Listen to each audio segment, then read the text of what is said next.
just go to sleep. Not touching.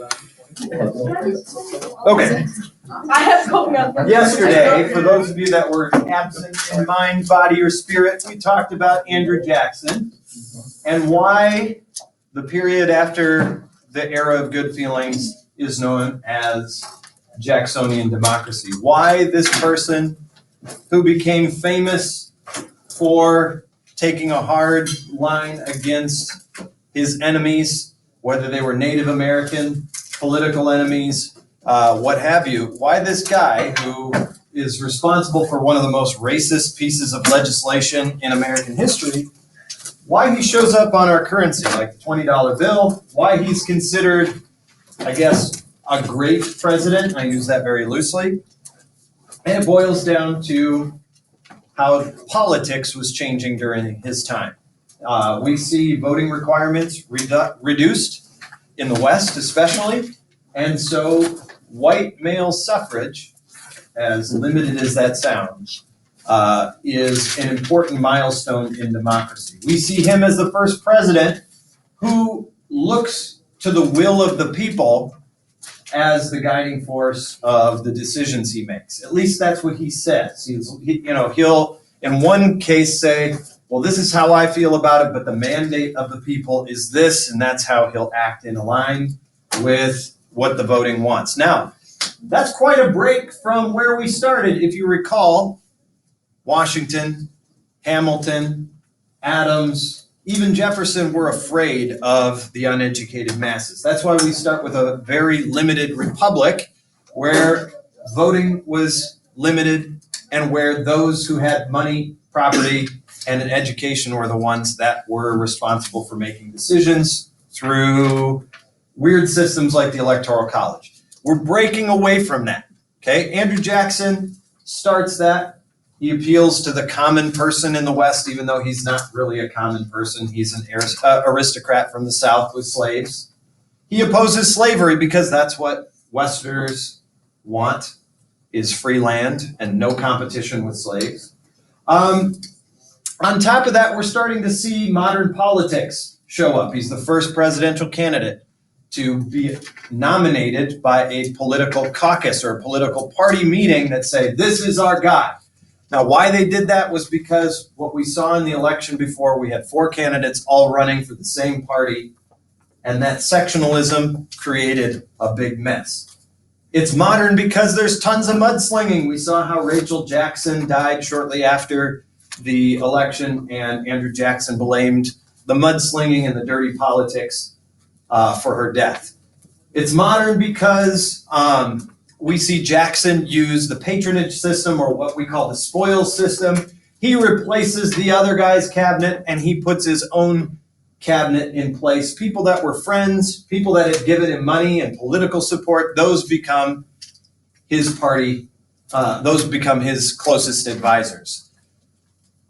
Even though he had criticized John Quincy Adams for the corrupt bargain between him and Henry Clay, the term cabinet is really solidified by Andrew Jackson, who would meet with his advisors not in some kind of prestigious office, but at his own home, in his own kitchen, around a table with their boots up, gambling, smoking cigars, drinking liquor, and that kind of thing. So politics is starting to look like we expect politics to run, although that's kind of a precedent. So that's part of the reason why this is called the period of Jacksonian democracy. Another reason is because every presidential candidate for the next 20 or so years is going to claim to be Andrew Jackson's, following Andrew Jackson's example. Today, we can see Republicans and conservatives doing that with Ronald Reagan. Every Republican pledges their loyalty at the altar of Ronald Reagan. And the same was true for Democrats following Andrew Jackson. They're from the West. They're supportive of expansion in the West. They are a common man who was born in a log cabin drinking hard cider. Those kinds of values are shaping America. So this is the period of Jackson's democracy, even though Andrew Jackson serves 2 terms and goes the way of other presidents. we have two more events. Okay, yesterday we talked about the nullification crisis. We have two more events that really define Jackson's presidency. Now we need to talk about the Indian Removal Act, which you're already somewhat familiar with, and we want to talk about the bank wars, which really currency and financial manipulation, those types of things are becoming an issue, a sectional issue that Jackson has to take on, okay? And he's going to do it in the most Jacksonian way possible. So this lecture should be done before class is done tomorrow. We're going to move into Martin Van Buren and the Mexican, the Texas Revolution and that kind of thing. But that is a continuation of the Jacksonian era. So let's get started. We know that Westerners were land hungry, right? The whole ideal American small-time farmer on their own plot of land, making a living for themselves, that was the ideal American experience. Land east of the Appalachians had been used up. Land west of the Appalachians is quickly closing. There are pockets of Native American communities remaining, especially in the Southeast. Now, from the very first chapter that we covered in APUSH, we saw how the lifestyles of Native Americans were determined by what they had available as far as resources. And those in the Southeast Atlantic coast, think about North Carolina, South Carolina, Georgia, and Florida. Those tribes were actually sedentary. They weren't nomadic. They stayed, they participated in three sister farming.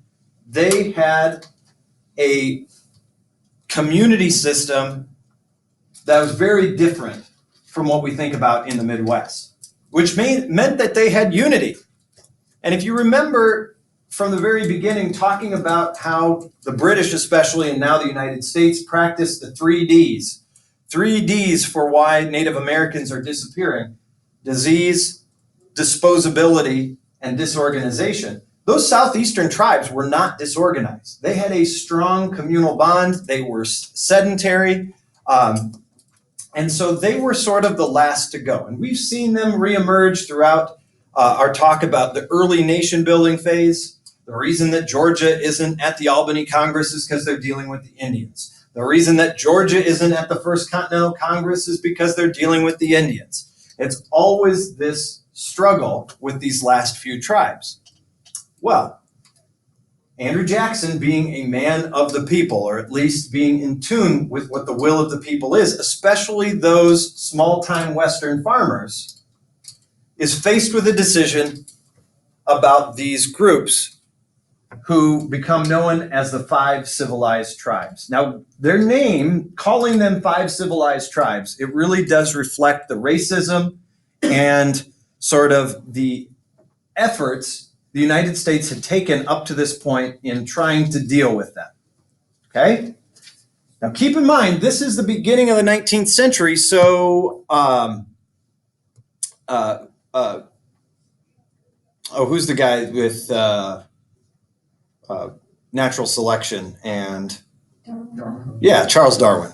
Brain fart. Charles Darwin hasn't come along yet. Okay?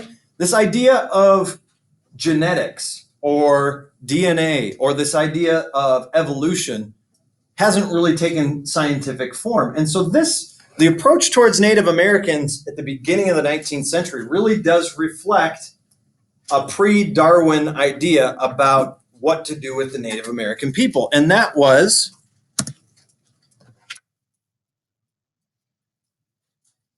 that you could work with them to make them basically civilized. You could remove the native from them and teach them to become, I guess, for lack of a better term, civilized, meaning Christian, meaning industrial, meaning self-sufficient capitalists. Okay?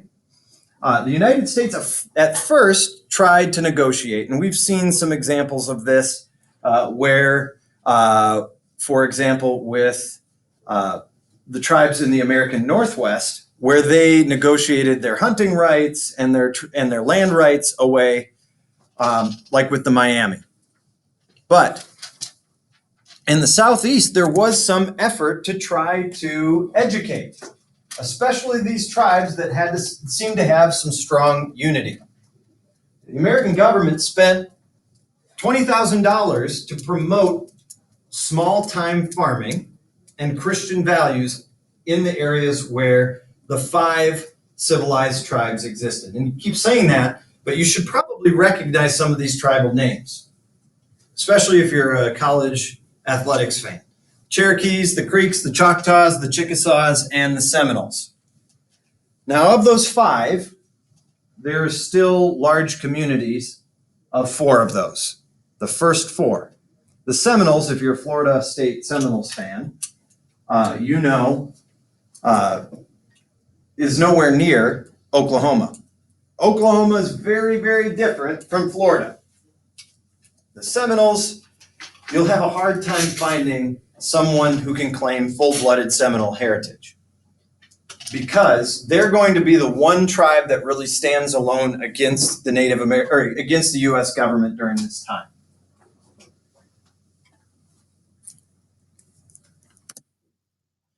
I want you to take a look at this political cartoon, classic political cartoon of Andrew Jackson. Notice here that he's not depicted as devious or aggressive towards Native Americans. In fact, it's the opposite.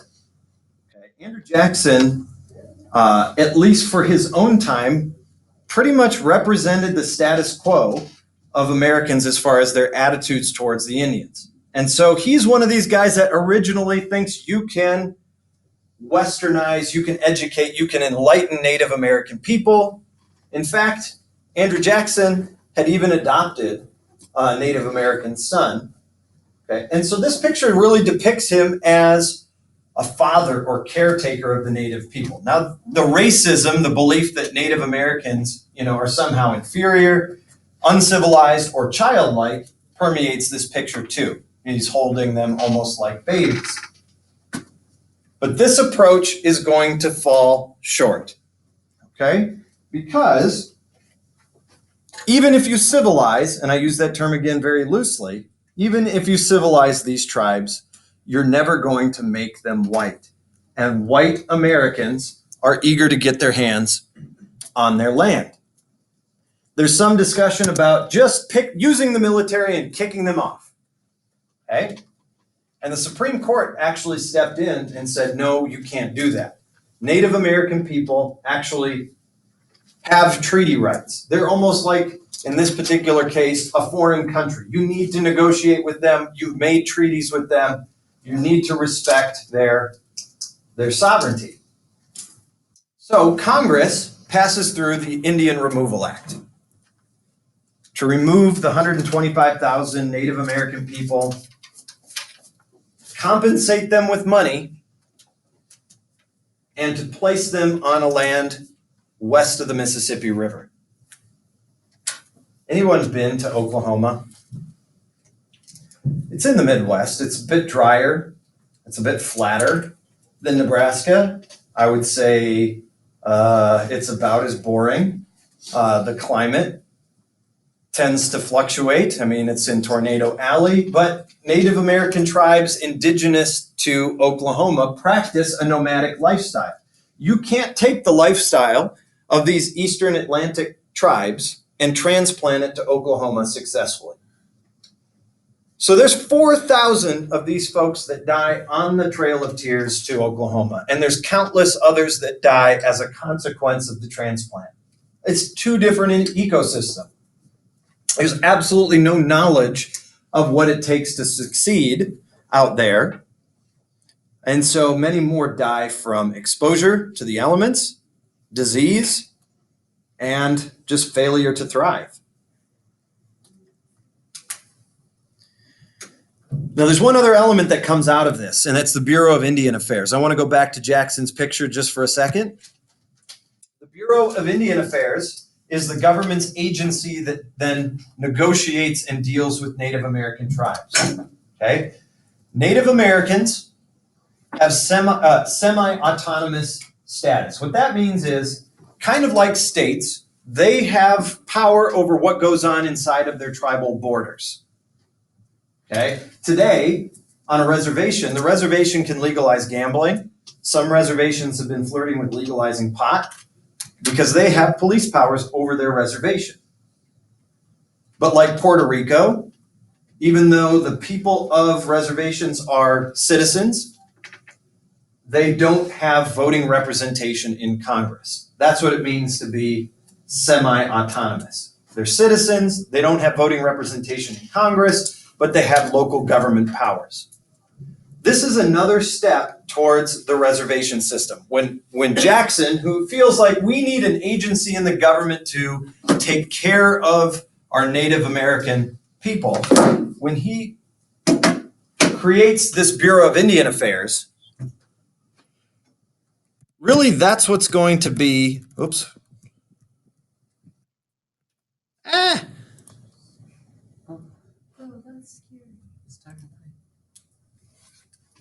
Really that's what's going to be the agency that deals with Native Americans and moves them towards the reservation system.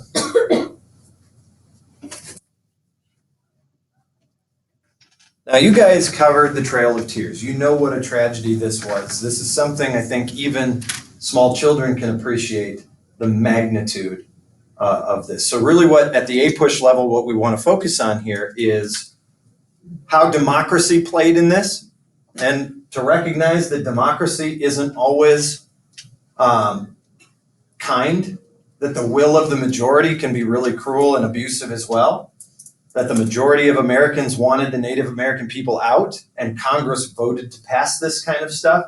But we also have to appreciate, I guess, or at least identify that really the will of the people is coming to the front of lawmaking in America during the Jacksonian democracy.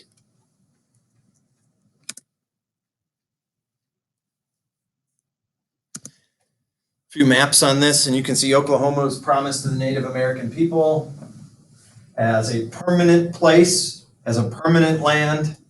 Of course, if you know, again, college athletics, the mascot of Oklahoma is at State, is the Sooner, right? Sooner or later, Oklahoma was going to open up for white settlement. And so we'll come back to that as we deal with Manifest Destiny, this idea that America was made for Americans and Americans are white farmers moving west out onto their own settlements. The Native American resistance, the people that we need to identify with this.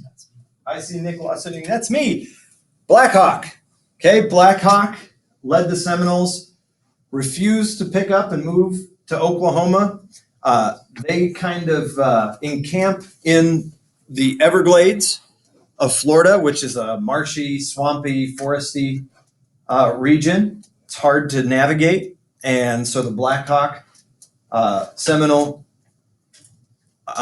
waged guerrilla warfare against the United States for quite a few years. Now, I want you to put this into perspective, just to show you how serious the Native American issue was in America. 15,000 US soldiers were killed in conflict with Black Hawk's people. Okay?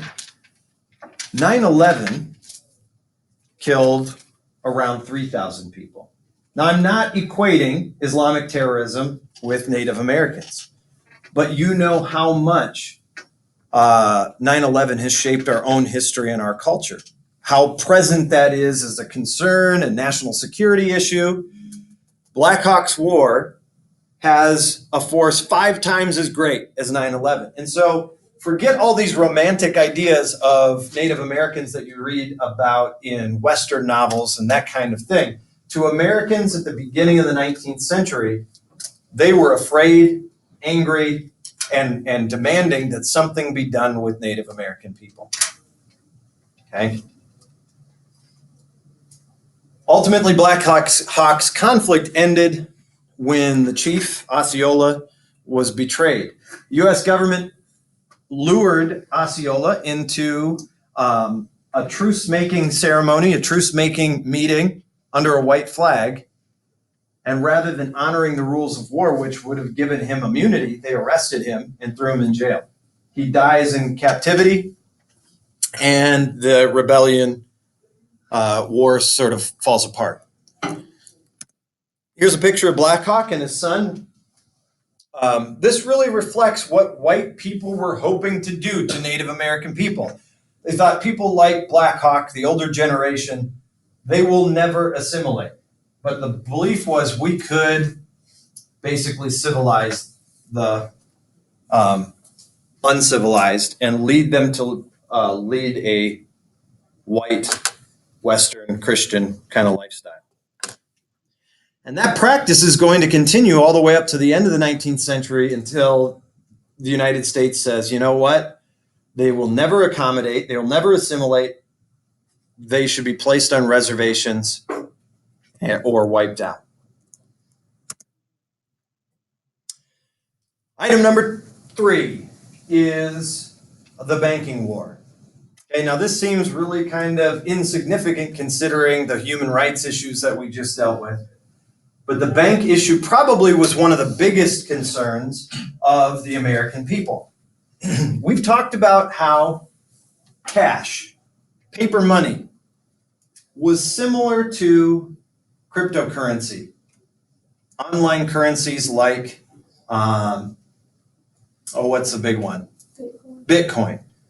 Okay, it was highly speculative and it was privately run, and really the value of Bitcoin or the value of paper money, at least in the beginning of the 19th century, was run by a private business or a private bank. Now, I want you to think about this. If you have cash in your pocket, what are you most likely to do? Spend it. I am a terrible saver, especially a saver of cash. If you have cash, most likely it's going to find a home outside of your pocket. Okay? Cash flow is important to those people that want to consume. Let's go back to yesterday's lesson. What region of America was most likely to be a consumer? South. The South. And second place was the West. The more cash you had, the more you could consume, whether it was buying land, tools, seed, whatever you needed. Most likely, the more rural you were, the more of a consumer you were. And so Western and Southern communities demanded cheap cash. They liked having access to paper money because they didn't want to save and wait and earn hard currency. What I mean by hard currency is money that is rooted in gold and silver. And in this case, the only kind of currency the US government was minting was gold and silver coins.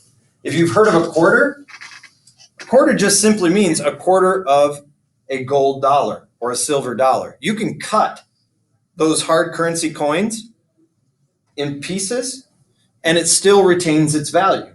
One gold dollar is worth the same amount as one gold or one silver dollar. They're just different sizes of those precious metals. So those things made our currency pretty stable. But the South and the West didn't want stable currency. They want easy currency. Jackson's a man of the people. And he really becomes the spokesperson in this war against the bank. One of the people that we rarely touch on in regular history is Nick Biddle. Nicholas Biddle was the president of the U.S. Bank. Remember that the U.S. Bank was a private company. Okay, the U.S. government put its money into the bank to draw interest and to regulate interest rates and regulate inflation. But the bank itself was private, and Nicholas Biddle was the head. So this guy had significant amount of power over the U.S. economy. President Jackson and his supporters said that this was entirely unconstitutional because Nicholas Biddle is not elected. There's that other element of democracy. Okay, we're not talking about some Russian oligarch. We're talking about the United States. People that have significant power in the United States should have constitutional power. They should be elected. So Nick Biddle becomes sort of the focus of Jackson's hatred. Now, this issue had been settled. Let's see who is paying attention. Haley, I know that you probably be the most likely to get this right because you love these constitutional law cases. Which case had said the U.S. bank was constitutional? Because Maryland had tried to tax it. Maryland versus McCullough versus Maryland.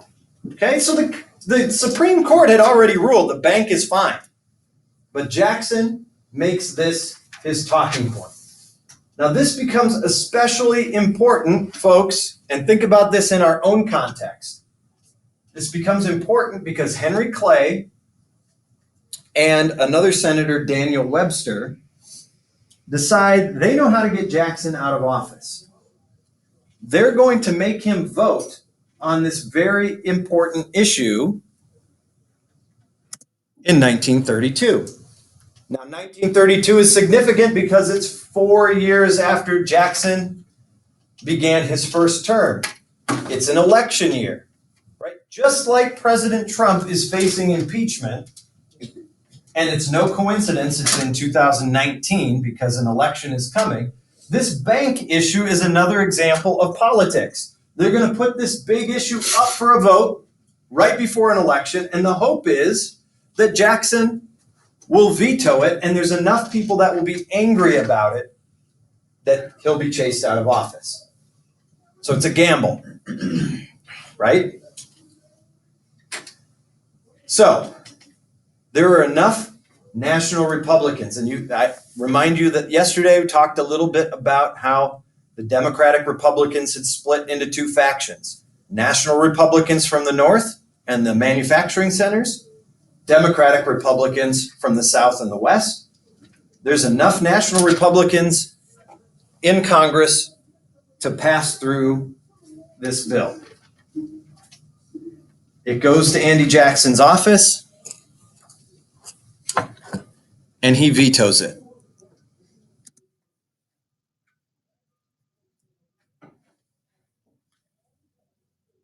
Here's what the national Republicans didn't recognize or didn't appreciate. The swelling movement of democracy has changed the power structure of America. Okay? They gambled and lost. Jackson not only kills the chartering of the U.S. Bank, but he's reelected for a second term. So the bank is this political football. It gets kicked around as part of this bigger political game. But Jackson, one more thing Jackson does, almost unintendedly. He demonstrates unprecedented amount of power for the president. What percent of Congress does it take to overrule a veto? 2/3. Andrew Jackson has just exercised power greater than almost 2/3 of Congress. One man versus all of Congress. And the one man wins out. I have a couple of things to show you. Political cartoons. King Andy, born to command. This picture, traditional political cartoon from Andrew Jackson's presidency, gives you kind of two images of Jackson. First of all, clearly somebody who likes to have his own way. Monarch, strong-willed. His nickname was Old Hickory, for crying out loud. But he wields two sources of power. The veto and his claim to have popular sovereignty, the will of the people.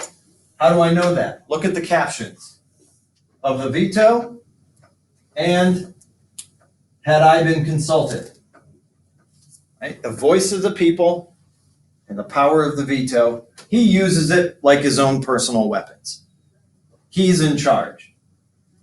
And he has more power than almost 2/3 of the legislative branch. Here's another one.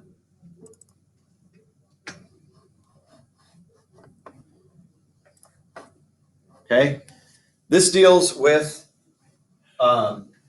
his cabinet and the spoils system. Cabinet ministers, people that he appoints to positions of power, portrayed as rats.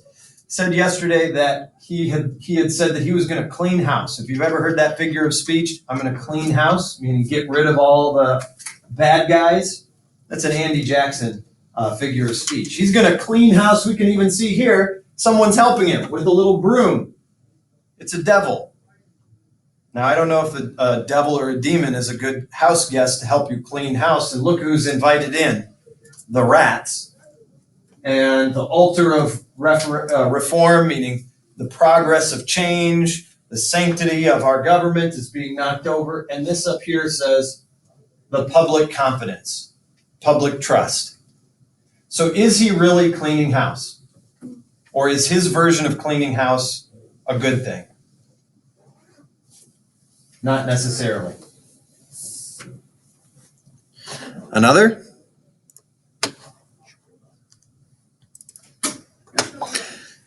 Jackson slays the Hydra.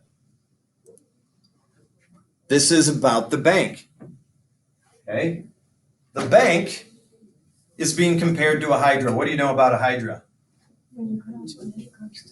If you cut off its head, it's going to grow 3 more in its place. So Jackson portrayed in a pretty positive light here, fighting this big monster bank that seems to become overly powerful. Here, saying that he has the bank tamed is Nicholas Biddle, but clearly this bank is not tamed. It's taking over too much power. It's controlling interest rates. It's controlling the flow of cash. It's preventing farmers and people in the South from a productive lifestyle. And if you just cut off one of its heads, 3 more is going to grow in its place. I believe that is it. Oh, here we get this. We've got a laser to credit for this one. Now, this is not a traditional political cartoon, but I think it's a good one. If Jackson was a slave owner, why would he oppose slavery?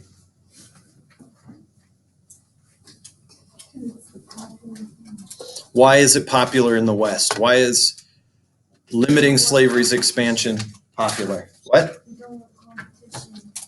Right. Competition with white male success.